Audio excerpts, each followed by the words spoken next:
Gazipur city কর্পোরেশনে বেড়া সহ 160 টাকার চারা কেনা হয়েছে 1630 টাকায়।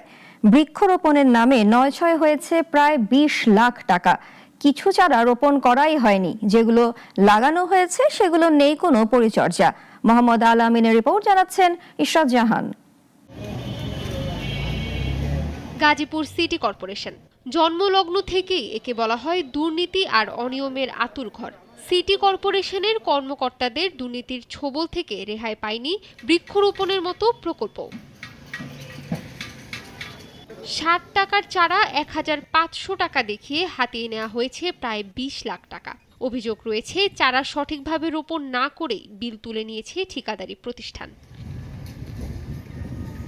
2024-25 অর্থ বছরে সিটি কর্পোরেশনের ভাড়ারোল চৌরাস্তা থেকে চৈতন্যপুর এবং জেলা প্রশাসকের কার্যালয়ের রাজদিঘির পাড়ে বৃক্ষরোপণের জন্য বরাদ্দ দেওয়া হয় 19,66,440 টাকা। কাজ বাস্তবায়নের দায়িত্ব পায় মেসার্স আল মাহির এন্টারপ্রাইজ। ঠিকাদারি প্রতিষ্ঠানকে কাজ দিয়েই দায়িত্ব শেষ করেছে সিটি কর্পোরেশন। অযত্ন আর অবহেলায় মরতে বসেছে চারা গাছ। ঠিকাদারি প্রতিষ্ঠানের 1 বছর পরিচর্যা করার কথা থাকলেও স্থানীয়রা বলছে ভিন্ন কথা। অন্তত গেল লোক নাই, একটা চারা না লাগাইছে, এটা মইরা গেল।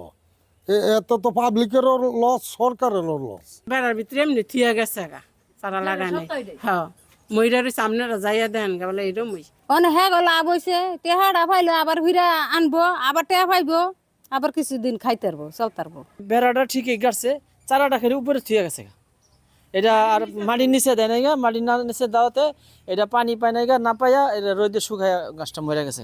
অনুসন্ধানে দেখা যায় প্রতিটি চারা 70 টাকা করে নিজস্ব পরিবহনে নিয়ে এসে রোপণ করে পলাশ উপজেলার মায়ের দোয়া আদর্শ নার্সারি।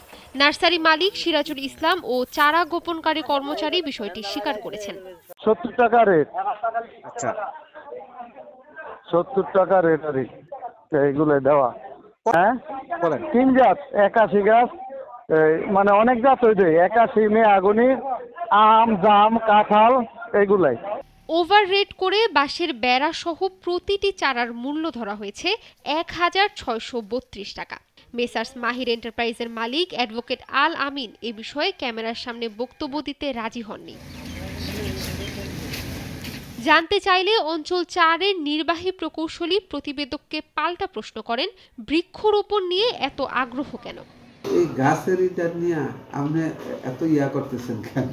মনে করেন ওটা রেড শিডিউল দিচ্ছে, এখন ঠিকাদার পাওয়ার জন্য কিন্তু সবাই লেসে দিচ্ছে, একজন লটারি পাইছে। বৃক্ষরোপণ নিয়ে এই বিশাল অঙ্কের টাকা 9-6-এর সুষ্ঠু তদন্ত করে প্রয়োজনীয় ব্যবস্থা নেবে কর্তৃপক্ষ, এমনটাই প্রত্যাশা স্থানীয়দের। ইশরাত জাহান, নাগরিক।